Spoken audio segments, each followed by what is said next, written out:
Queridos, a paz do Senhor, amém? Maravilha. Queridos, bom estarmos aqui. Eu sempre fico agradecido a Deus, ao pastor e a essa igreja pela oportunidade de ministrar. É sempre uma responsabilidade muito grande, mas é sempre uma honra, né, pastor? Poder ministrar a palavra de Deus é algo maravilhoso. Poder contribuir com a edificação da igreja através da sua palavra. O tema que vamos falar, temos meditado sobre a igreja, né, esse mês. O tema de hoje, ainda somos igreja. Ainda, não no sentido de que vai acabar, né, mas ainda no sentido de perseverança. Ainda no sentido de que, apesar de tudo que está acontecendo, de tudo que temos sofrido, estamos aqui. E Deus tem nos sustentado. Nosso texto base vai estar em 1 Coríntios 6:11, capítulo 12, versículo 27, Apocalipse 19, 6 a 8. O 1 Coríntios 6:11 diz assim: mas vocês foram lavados, santificados, foram justificados no nome do Senhor Jesus Cristo e no Espírito de nosso Deus. 1 Coríntios 12, 27 diz: ora, vocês são o corpo de Cristo, e cada um de vocês, individualmente, é membro desse corpo. Apocalipse 19, 6 a 8. Então ouvi algo semelhante ao som de uma grande multidão, como o estrondo de muitas águas e fortes trovões, que bradava: aleluia, pois reina o Senhor, o nosso Deus, o Todo-Poderoso. Regozijemo-nos, vamos alegrar-nos e dar-lhe glória, pois chegou a hora do casamento do Cordeiro, e a sua noiva já se aprontou. Foi-lhe dado para vestir-se de linho fino, brilhante e puro. O linho fino são os atos justos dos santos. Amém, irmão? Pode dar glória, irmão. Pode dar glória a Deus. Que maravilha. Que imagem gloriosa, irmãos. Que coisa maravilhosa. Efésios, capítulo 2, 19 a 22, diz assim: portanto, vocês já não são estrangeiros nem forasteiros, mas concidadãos dos santos e membros da família de Deus, edificados sobre o fundamento dos apóstolos e dos profetas, tendo Jesus Cristo como pedra angular, no qual todo edifício é ajustado e cresce para tornar-se um santuário santo no Senhor. Nele vocês também estão sendo juntamente edificados para se tornarem morada de Deus por seu Espírito. Glória a Deus. Queridos, o que é ser igreja? Eu não costumo pedir mais tempo para pregar, mas esse tema, eu já vou dando fica a dica aí para o pastor, esse é um tema para 5 dias de retiro. Amém, igreja? Já fica o tempo. O que é ser de fato igreja do Senhor? Já fica a dica aí, 5 dias de retiro, só tentando conceituar, definir e viver essa verdade. Irmãos, eu tenho muito temor e muito respeito quando falamos desse tema, porque estamos falando da menina dos olhos de Deus. Estamos falando da noiva do Senhor. Eu me criei na igreja, meu avô era presbítero na primeira igreja evangélica congregacional de Juazeiro. Eu sou juazeirense, quem não sabe, eu sou juazeirense, gente. Oxente. Sou juazeirense. E meu avô já era presbítero muito antes de eu nascer. Minha avó era diaconisa muito antes de eu nascer. Eu tenho tios, primos, pastores, presbíteros, diáconos, missionários. Eu sou filho de pastor também. Tenho toda a síndrome de filho de pastor eu tenho, viu, Bel? Pode ficar tranquila que é nós.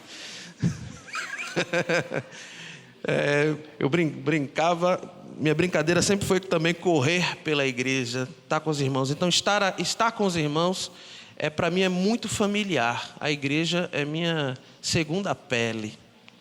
Então, eu tenho muito amor e tenho muito respeito pela igreja de Deus, pelos irmãos, por essa reunião, pela casa de oração. Foi Ele mesmo quem nos escolheu. Foi Ele mesmo quem nos salvou. E Ele mesmo tem enfeitado, preparado a sua noiva para as bodas. Mas muitos confundem ovelhas com lobos. Muitos confundem trigo com joio. Muitos confundem irmãos com falsos irmãos. Muitos confundem a organização, a instituição, que é visível, com a noiva de Cristo, que é invisível. Quem está me entendendo, diga amém. Pela falta de entendimento, muitos acusam e faltam com respeito com a noiva de Cristo, porque não vê a noiva, porque não entende quem é a noiva. E falam coisas que não cabem para a igreja. Acusam a igreja de coisas que não cabem à igreja. Quem lembra da parábola das 10 virgens? Quem lembra quantas virgens eram prudentes e quantas virgens? Quem lembra quantas? Era uma só, duas? Metade. Eram 10 virgens, metade eram virgens imprudentes. E as outras 5 eram virgens prudentes, aguardando o noivo. Por que metade? Porque nós não sabemos quem é quem, irmãos. Porque não é 10, 20, 30%. Nós não sabemos quem é quem. Nós precisamos de discernimento. Nós precisamos vigiar. Como é que você se sente quando falam mal da sua noiva? Minha noiva se preparando para o casamento, se você encontrasse ela no meio da preparação, você diz, sim, eu encontrei. Sua noiva, ela está toda, está com uma unha para cá, outra unha para lá, um cílio para lá, metade do cabelo está escovado, metade está para cima. Eu digo, mas ela está muito feia. Eu digo, feia não. Ela está se preparando. Mas ela está toda assim, de uma agonia. Ela está se preparando. Alguém pode dizer, mas isso e aquilo. Eu digo, eu conheço a minha noiva. E eu mesmo mandei arrumar ela. Ela está no seu dia de noiva. Mas está muito feio aquele cabelo. Não, ela está arrumando o cabelo. Mas no dia do casamento ela vai estar perfeita. Amém, queridos? Algumas pessoas acusam a igreja de estar no lamaçal de pecado. Algumas pessoas acusam a igreja de estar adulterando. Algumas pessoas acusam, já ouvi muitos pastores, líderes, profetas, acusar a igreja de coisas que eu digo, não.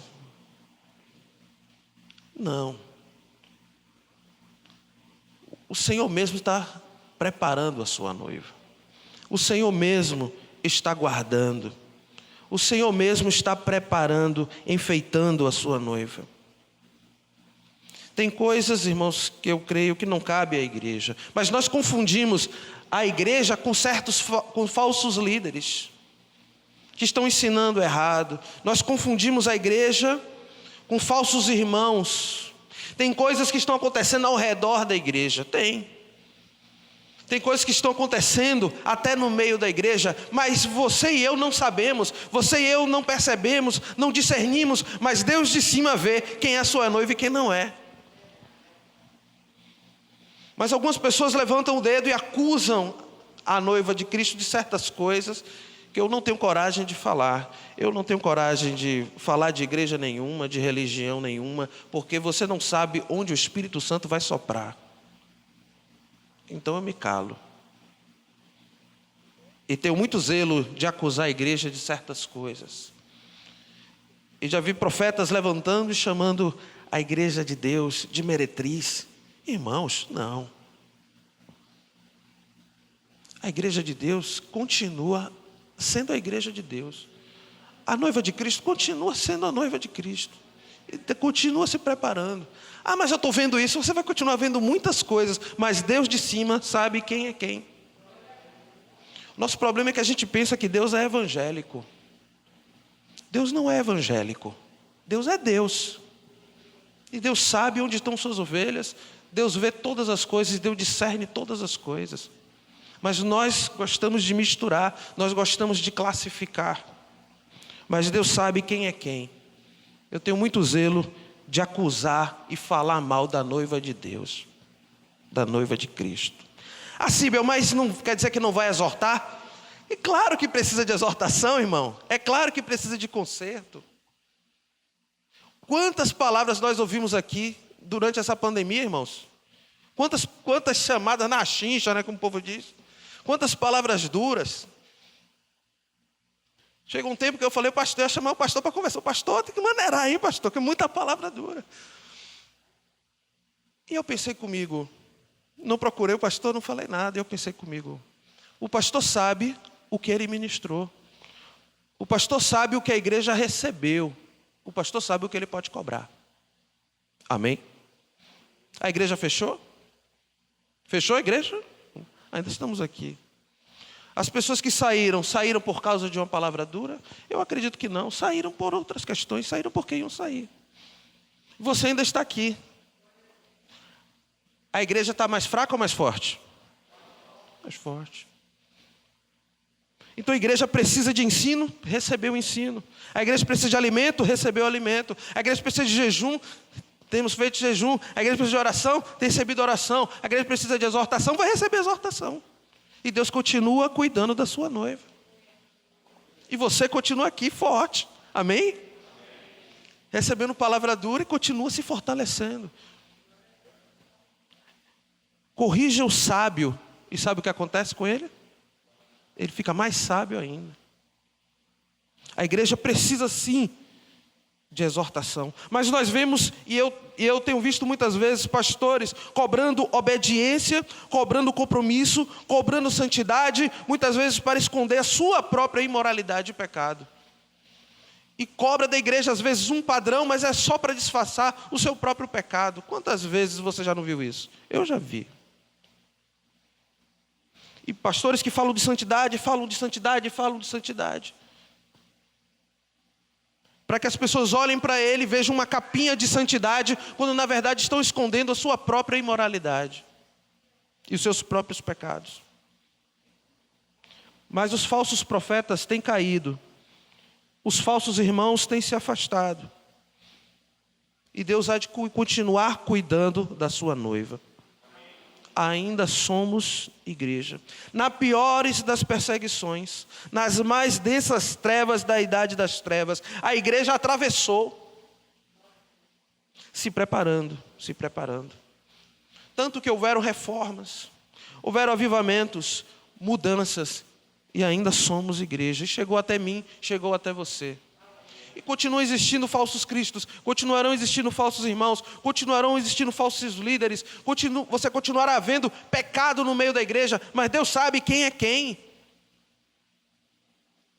A noiva continua se ataviando, se enfeitando, se preparando para aquele dia ela estar perfeita. Amém, querido? Mas como sabemos que nós somos a igreja? Como sabemos que nós somos teu corpo? Teria muitos pontos aqui, queridos, para desenvolver, mas eu preferi classificar aqui nesses 3 pontos, e nós vamos desenvolver esses 3 pontos mais para frente, e agrupar nessas 3 ideias. Em primeiro lugar, como sabemos que somos igreja, que ainda somos igrejas, que somos seu corpo? Em primeiro lugar, nós temos o mesmo Espírito de Cristo. Em segundo lugar, nós temos a mesma mente, o mesmo sentimento e as marcas de Cristo. Em terceiro lugar, sabemos que ainda somos igreja, que somos teu corpo, porque nós temos a mesma herança de Cristo. Nós temos o mesmo Espírito, mente, sentimento e marcas no corpo, e nós temos a mesma herança. A referência aqui do ponto 2, 1 Coríntios 2,16. Eu esqueci de colocar ali. 1 Coríntios 2,16. Filipenses 2, 5 a 11. E Gálatas 6, de 11 a 18, é referência ali do segundo ponto. Temos o mesmo Espírito de Cristo. Quais são os sinais de que temos o mesmo Espírito de Cristo? Porque nós fomos regenerados. Assim como Jesus Cristo foi gerado pelo Espírito Santo de Deus, há necessidade de eu e você sermos gerados também no Espírito, de nascer de novo. Nós não somos mais homens e mulheres naturais, simplesmente. Mas em nós tudo se fez novo. E nós nascemos agora do Espírito de Deus. Eu e você precisamos ter esta experiência sobrenatural de nascer de novo, nascer do Espírito Santo de Deus, onde tudo se faz novo. Outro sinal de que temos o mesmo Espírito de Cristo. A palavra de Deus diz que somos templo do Espírito Santo. Isso quer dizer que nós somos cheios do Espírito Santo. Havia de vez em quando uma discussão entre alguns irmãos do seminário e alguns levantavam a ideia de que Jesus poderia pecar, e eu continuo defendendo que não. Jesus não poderia pecar. Jesus não estava aqui na terra correndo o risco de pecar ou não. Jesus é Deus. E o homem cheio do Espírito Santo de Deus. Ande cheio do Espírito Santo de Deus. E você não peca. Assim, e por que eu peco tanto? Por que acontece tanto? Porque nós não andamos cheios do Espírito Santo, irmãos. Nós temos muitas vezes lampejos de fé. Nós temos o dia bom. Sabe como é? Essa foi a semana boa. Esse foi o dia bom. Agora estou na semana ruim. Nós temos lampejos de fé, em que a gente sente aquelas gotinhas do Espírito Santo, e que a gente fica encantado, deslumbrado com as coisas que temos visto e ouvido, depois de uma semana ruim. Depois nós começamos a buscar de novo e viver uma semana boa. E nós vivemos acostumados a uma vida mais ou menos, um dia mais, outro dia menos. Seja um homem ou uma mulher cheia do Espírito Santo. Eu comentei aqui uma vez de uma entrevista que eu nunca esqueci. Um canal entrevistando as pessoas, perguntando os seus pecados. E as pessoas achando engraçado e listando, né? Você peca, claro. E as pessoas dando risada e contando, listando os seus pecados. Até que a repórter perguntou a um casal: e vocês pecam? Eles olharam, estranharam a pergunta. Disseram, não. Vocês não pecam? Não. Nós não pecamos, não. Eu acho interessante como eles levaram para o ar aquela entrevista, e aquele casal afirmou com segurança, não. Porque nós estamos acostumados com esses lampejos de vida espiritual. Mas somos templo do Espírito Santo. E quando andarmos cheios do Espírito Santo, experimentaremos uma vida diferente. Amém, queridos? Uma vida diferente no Senhor. Mas um sinal de que nós temos o mesmo Espírito de Cristo, nós amadurecemos na fé. Assim como Cristo crescia em estatura, tornando-se um homem perfeito, nós nascemos de novo e precisamos amadurecer, irmãos. Não dá para vivermos uma vida, um ano depois do outro, e nós não vivemos em novidade. Se somos pessoas, filhos de Deus, cheios do Espírito Santo de Deus, há novas aventuras. Diga para o seu irmão, há novas aventuras na presença de Deus. Há coisas novas para viver. Nós não reagimos da mesma forma, nós não enxergamos das mesmas formas, nós vivemos outros desafios, porque deixamos as coisas de menino. E temos experimentado agora coisas maiores, uma comida mais sólida. Nós temos amadurecido na fé, e isso é um sinal de que temos o mesmo Espírito de Cristo. Porque nós temos crescido, nós temos desenvolvido, e temos nos tornado homens e mulheres robustos espiritualmente. Amém? Outro sinal que temos o mesmo Espírito de Cristo. Nós vivemos um novo propósito de vida. Não mais aqueles planos que você costumava fazer. Mas hoje você administra o seu dinheiro de uma maneira diferente. Você pensa no seu tempo de uma maneira diferente. Você se relaciona de uma maneira diferente. Você planeja a sua vida, inclusive planejar a sua velhice de outra forma. Há novos propósitos. Há uma maneira diferente de enxergar a vida. E quem tem o mesmo Espírito de Cristo entende um propósito todo especial, que o próprio Deus vai lhe revelar, que o próprio Deus vai entregar nas tuas mãos, um caminho que o próprio Deus vai mostrar para você que você deve seguir. E há o desejo de viver e realizar estes propósitos divinos. Eu desejo a vontade de Deus. E isso queima no seu coração. Você viaja, você compra algo, você planeja, mas algo coça no seu coração e você se pergunta: essa é a vontade de Deus? Eu permaneço nos propósitos do Senhor? É aqui que eu deveria estar? E esse pensamento sempre lhe ocorre porque você tem o mesmo Espírito de Deus. E você quer andar, viver, escolher segundo a vontade de Deus. Ainda somos igreja. Nós somos o corpo de Cristo e você faz parte desse corpo. Síbel, como eu sei? Porque você tem o mesmo Espírito. E essa é a oração de Jesus. Pai, assim como somos um, que eles sejam um em nós.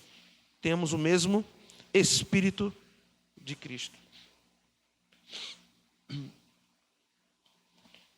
Nós temos o mesmo ministério de Jesus. Assim como Deus enviou a Jesus, Jesus diz: assim eu vos envio.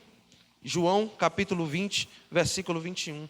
2 Coríntios 5:20 diz: nós somos embaixadores de Cristo. Se somos o teu corpo, aquele ministério que pertencia a Jesus é o ministério que pertence à igreja. Aquilo que Jesus fazia é aquilo que a igreja faz. Não tem muito mistério nisso. Não precisa de muito seminário, congresso para a gente entender que aquilo que Jesus fez é o que nós devemos continuar fazendo. Jesus ensinava, a igreja ensina. Jesus curava, a igreja cura. Jesus expelia os demônios, a igreja expele os demônios. Jesus libertava, a igreja liberta. Jesus atuava para desfazer as obras do diabo. O que a igreja faz? Atua para desfazer as obras do diabo. Nós temos o mesmo ministério de Cristo, irmãos. E onde tem as trevas, onde as trevas têm crescido, é onde Deus espera que a sua igreja, que essa luz venha dissipando as trevas. A igreja tem esse ministério e não o indivíduo. E isso para mim foi libertador.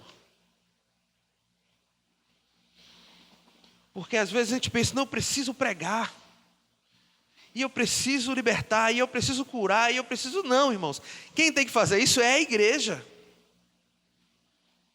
Isso para mim foi libertador, porque a Bíblia diz assim: procurai com zelo os melhores dons.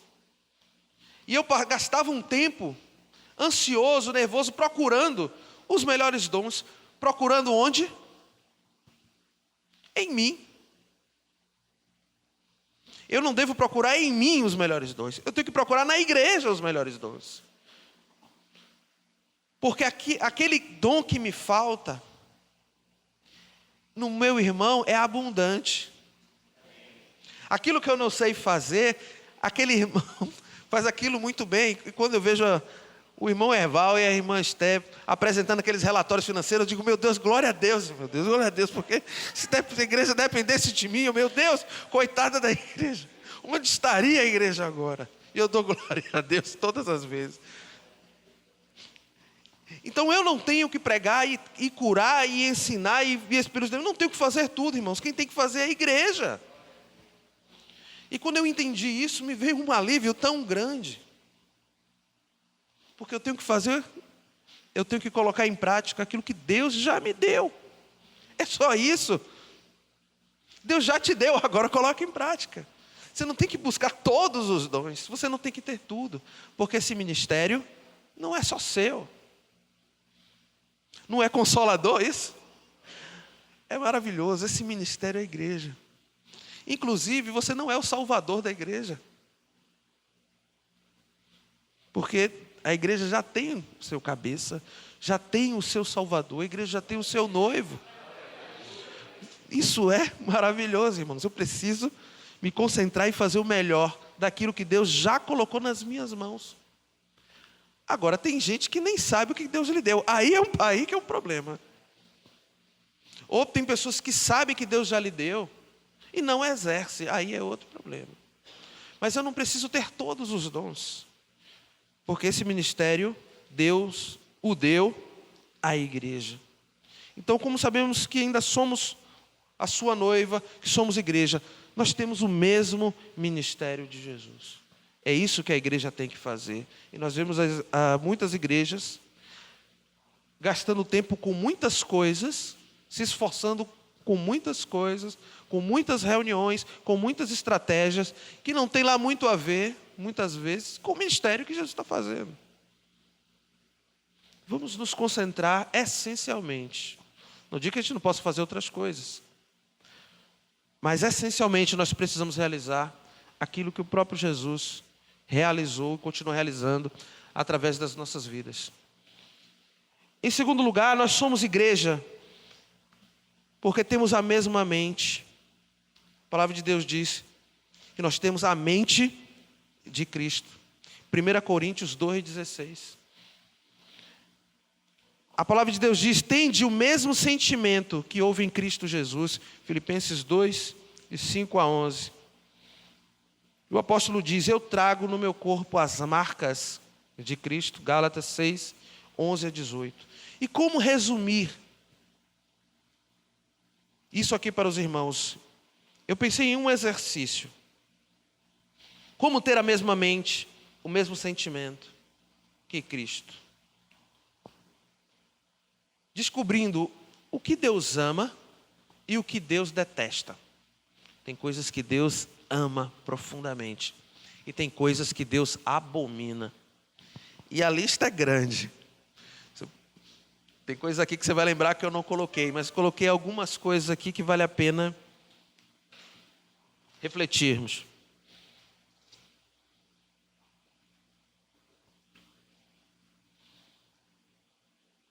Deus detesta a idolatria. Isaías 48:11. Eu vou comparar, eu vou já abrir as duas colunas para a gente comparar, que fica mais fácil de entender. Coisas que Deus ama e Deus detesta. Em primeiro lugar, irmãos, Deus ama o seu nome, não o seu. Deus ama o seu próprio nome. Quem puder aí, abra Isaías 48:11. Primeira pessoa que abrir, já pode ler bem alto para te ganhar tempo. Isaías 48:11.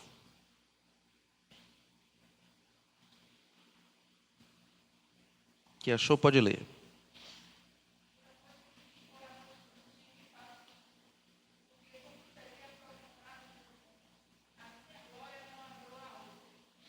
Por amor de mim, por amor de mim. Nós precisamos amar o que Deus ama e detestar o que Deus detesta. Deus ama o seu nome. Nós precisamos amar o nome do Senhor e detestar a idolatria. E esse é um sinal de que nós somos a sua igreja. Nós amamos o Senhor, amamos o seu nome, nós não brincamos com o nome de Deus. Isaías 48:11. Nós amamos a Cristo, assim como Deus amou a Cristo. Nós amamos a Cristo e Deus deu a Cristo o governo de todas as coisas. Por isso Deus detesta Satanás, porque Satanás queria governo, queria um poder além do que lhe cabia. E Deus deu a Cristo o governo. João 17, 5. João 3, 35. Deus ama a Cristo. Em terceiro lugar, Deus ama a sua criação. Tudo que Ele fez. Deus viu que era bom e Deus amou. É por isso que Deus detesta o pecado. Porque corrompeu aquilo que Deus fez. Tão perfeito e tão belo. João 3,16. João 3,16. Deus ama, em quarto lugar, Deus ama a igreja. É por isso que Deus detesta as obras do diabo. E através da igreja, através das obras de Cristo, do ministério da igreja, Deus mesmo está desfazendo as obras do diabo. Deus ama a sua igreja. Efésios 5, 25. Deus ama a justiça. É por isso que Deus detesta a balança desonesta. Provérbios 11, versículo 1. Deus ama a comunhão. Onde há comunhão, onde nós somos um, ali Deus abençoa. Deus se regozija. Onde os irmãos vivem em comunhão. É por isso que Deus detesta quem semeia a contenda. Diga comigo, Deus ama a comunhão. Deus detesta quem semeia a contenda. Irmãos, nós somos baianos, amém? O amém foi fraco, tem pernambucano, cearense aí. Nós somos baianos, amém? Não dá para ser baiano sem falar da vida do outro. Não dá. Eu já desisti. A gente fala da vida do outro. E falar da vida do outro não quer dizer uma coisa ruim. Quer dizer que é assim que nós somos. Essa é a nossa cultura, é assim que a gente funciona. A gente fala, inclusive, de quem a gente gosta. A gente fala, inclusive, de quem a gente ama. A gente fala da vida dos outros. Eu congreguei, eu visitava uma igreja que o pastor insistia com isso. Ninguém aqui fala da vida de ninguém. Ninguém se mete na vida de ninguém. E ninguém convivia também com ninguém, irmãos. Eu falei, que igreja é essa que ninguém fala da vida de ninguém, que ninguém se mete no... Irmãos, a gente se mete na vida do outro, é assim. A gente fala da vida do outro, inclusive falamos de quem a gente ama e falamos de quem a gente não gosta também, a gente fala.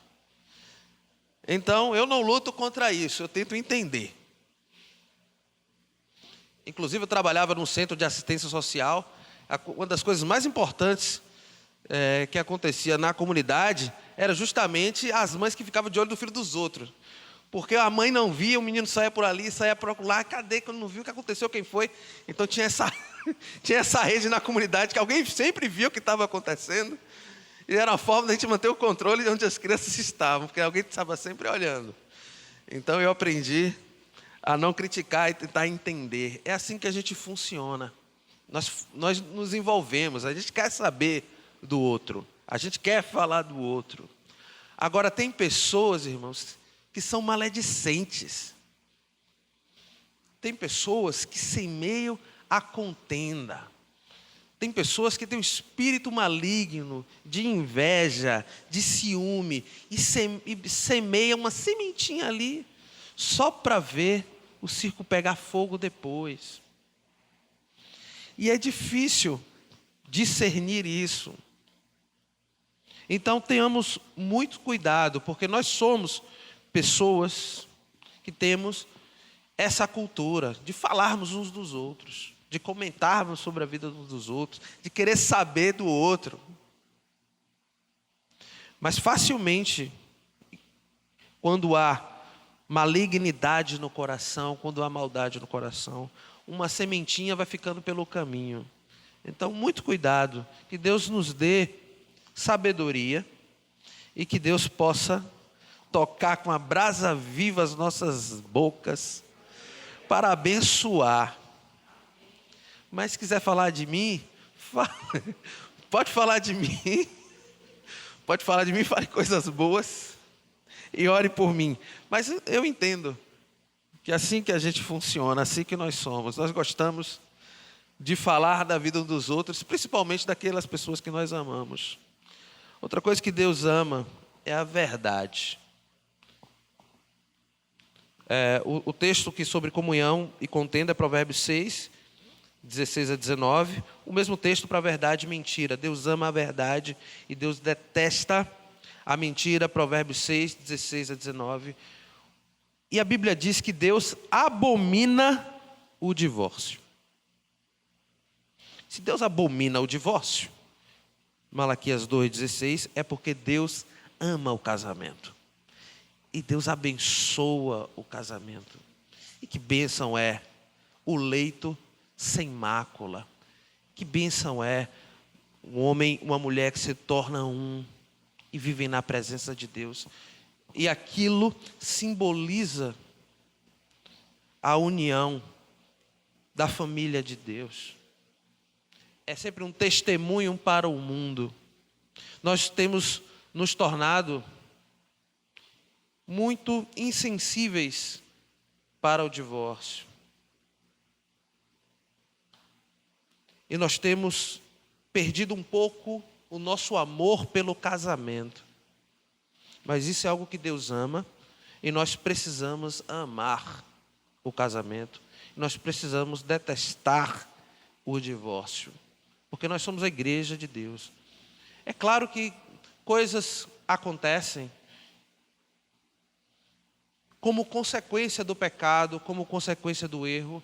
E é preciso orientar essas vidas, é preciso orar e tentar buscar o caminho da graça de Deus. Mas os nossos corações, queridos, nós amamos e defendemos o casamento. Já vi alguns pregadores comentando sobre o texto onde com um texto que fala da união do homem com a meretriz e como se torna um só com a meretriz.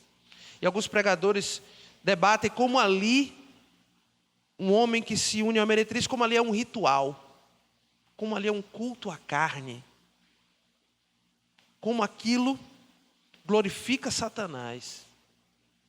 E eu pensei comigo, bom, se o homem se une à meretriz, se aquilo é um culto e um ritual, o homem que se une à sua esposa é um culto ao Senhor. Agora diga para a sua esposa, a gente tem que cultuar todos os dias. Diga para ela, todos os dias tem que ter culto doméstico lá em casa. Glória a Deus, meu Deus do céu. Se isso é um culto, tem que ter culto todo dia, irmão. Amém ou não amém? Amém, Jesus. Glória a Deus, Jesus. Tem que cultuar e celebrar o Senhor. Amém, irmão? Diga aí, tem que cultuar, fazer culto. Aleluia. Fiz toda essa pregação só para chegar nesse ponto aqui. Fiz toda essa pregação, esse rodeio só para chegar nesse ponto aqui.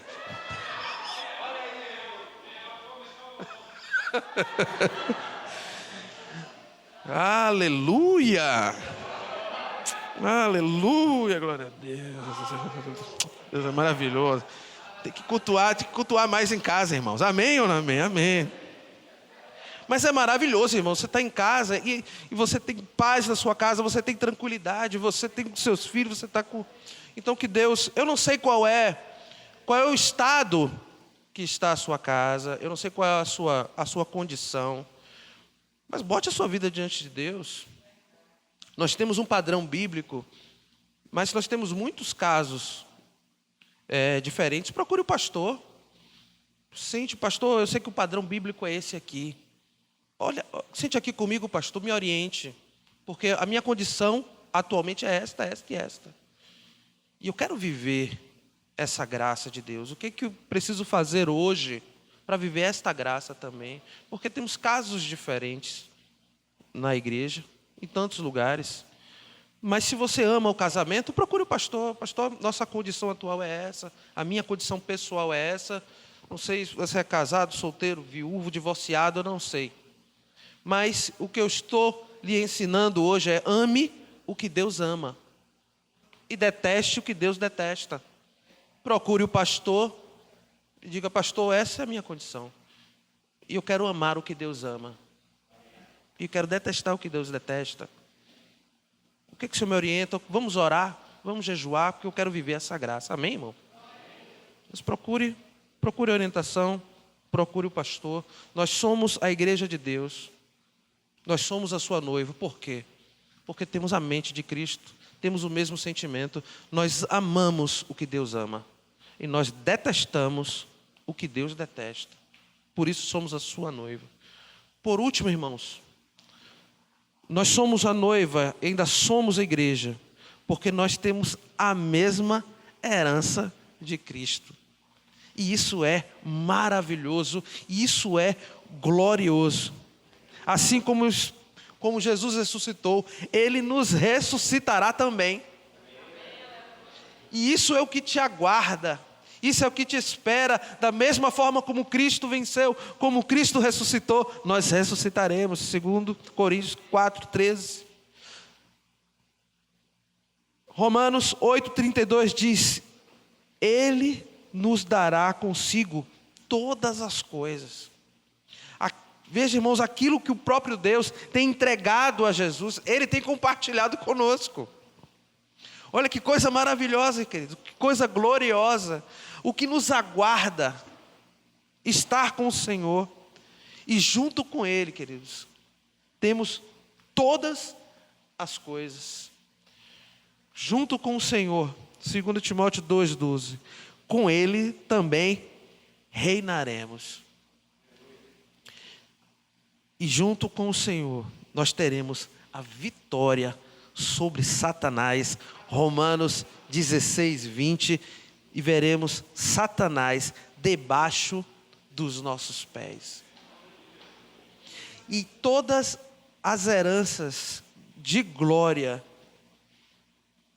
prometidas na sua palavra ao Senhor Jesus, nós viveremos com o Senhor todas estas coisas. Nós somos a sua igreja, nós somos o seu corpo, nós somos a sua noiva, porque temos a mesma herança junto com Cristo. Amém? Se isso não consolar o seu coração hoje, irmãos, eu não sei mais o que vai consolar. Se isso não trouxer alegria ao seu coração hoje, eu não sei mais o que poderá trazer. Não há nada que se compare a estas graças. Não há nada que possa se comparar a ter a mesma herança com Cristo, a ter a sua mente, o mesmo sentimento e fazer parte dessa família. Não há nada que se compare a essa graça. Não há nada neste mundo que se compare. Tudo mais é ofuscado diante de uma vida dessa com Deus. Qual é o nosso desafio? Então, nosso desafio, irmãos, é ser esta igreja, no lugar de apenas parecer uma igreja. O nosso desafio é de ser, protegendo dos falsos pastores e falsos irmãos. O que você sabe hoje que precisa fazer, faça. Contribua individualmente com o que o Espírito Santo já te deu. Amém? Feche seus olhos. Deus, Pai, muito obrigado, Pai, porque somos a tua família, Senhor. Isso quer dizer que nós parecemos contigo, nós somos um com o Senhor. Deus, que bênção maravilhosa sermos um, Senhor. Que bênção maravilhosa, Senhor, ter a mesma mente, o mesmo sentimento que o Senhor, termos a mesma herança que o Senhor, termos o mesmo Espírito do Senhor. Deus, que graça maravilhosa continuar exercendo este ministério de Jesus aqui na terra. Deus, que graça maravilhosa ver a luz dissipar as trevas, ver as obras do diabo sendo desfeitas, Senhor, ensinando a tua palavra. Senhor, não há nada que se compare. Muitos têm falado da sua igreja, acusado da sua igreja sem conhecê-la. Muitos têm visto falsos líderes, falsos irmãos, e atribuído à tua noiva estes pecados. Mas o Senhor conhece a tua igreja, o Senhor conhece a tua noiva, e o Senhor mesmo tem preparado, o Senhor mesmo está guardando. O Senhor mesmo está enfeitando para aquele grande dia. Para aquele grande dia, onde estaremos perfeitos nas bodas do Cordeiro. E a tua noiva perfeita diante do Senhor.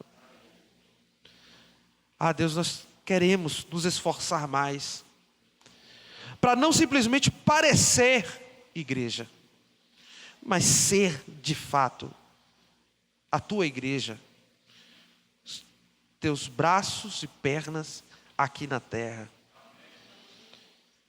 Queremos viver, meu Pai, esses dias gloriosos, Senhor, porque a tua igreja atravessou os séculos, atravessou a idade das trevas. A tua igreja tem atravessado tudo o que tem acontecido. E nós ainda somos a tua igreja. Até aqui o Senhor tem cuidado da tua igreja. E amamos o teu nome. Por isso vem nos fortalecer, nos consolar essa manhã. E renovar em nós este Espírito. O mesmo Espírito Santo que encheu Jesus Cristo. Venha nos encher, nos abençoar. Essa é a nossa oração em nome de Jesus. Amém, querido? Deus te abençoe, em nome de Jesus.